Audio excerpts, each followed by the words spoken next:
बुधवार की व्रत कथा को सुनने और पढ़ने से जीवन में सुख शांति और समृद्धि आती है। यह कथा भगवान बुद्धदेव की महिमा का वर्णन करती है।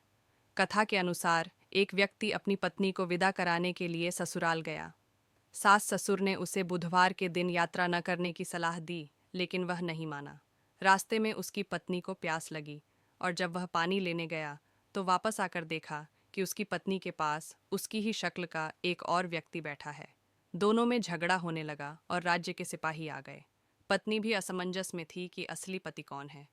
तभी आकाशवाणी हुई कि यह सब भगवान बुद्धदेव की लीला है, क्योंकि उस व्यक्ति ने बुधवार के दिन यात्रा की थी। व्यक्ति ने भगवान बुद्धदेव से क्षमा मांगी और व्रत करने का संकल्प लिया। इसके बाद भगवान बुद्धदेव ने उसे क्षमा कर दिया और उसकी समस्या का समाधान हो गया। इस कथा को सुनने और व्रत करने से सभी प्रकार के कष्ट दूर होते हैं और जीवन में सुख शांति आती है। एक समय की बात है, एक व्यक्ति अपनी पत्नी को विदा कराने के लिए ससुराल गया। कुछ दिन वहां रहने के बाद उसने अपनी सास ससुर से विदा मांगी।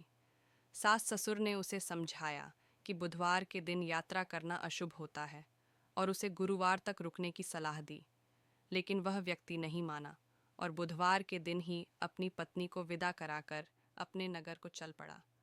रास्ते में उसकी पत्नी को प्यास लगी। वह व्यक्ति पानी लेने के लिए पास के एक तालाब पर गया। जब वह पानी लेकर वापस आया तो उसने देखा कि उसकी पत्नी के पास उसकी ही शक्ल का एक और व्यक्ति बैठा है।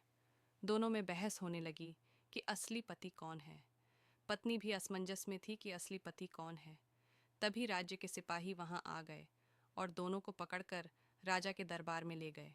राजा ने भी दोनों से पूछताछ की, लेकिन कोई निष्कर्ष नहीं निकल पाया। तभी आकाशवाणी हुई कि यह सब भगवान बुद्धदेव की लीला है, क्योंकि उस व्यक्ति ने बुधवार के दिन यात्रा की थी। व्यक्ति ने भगवान बुद्धदेव से क्षमा मांगी और व्रत करने का संकल्प लिया।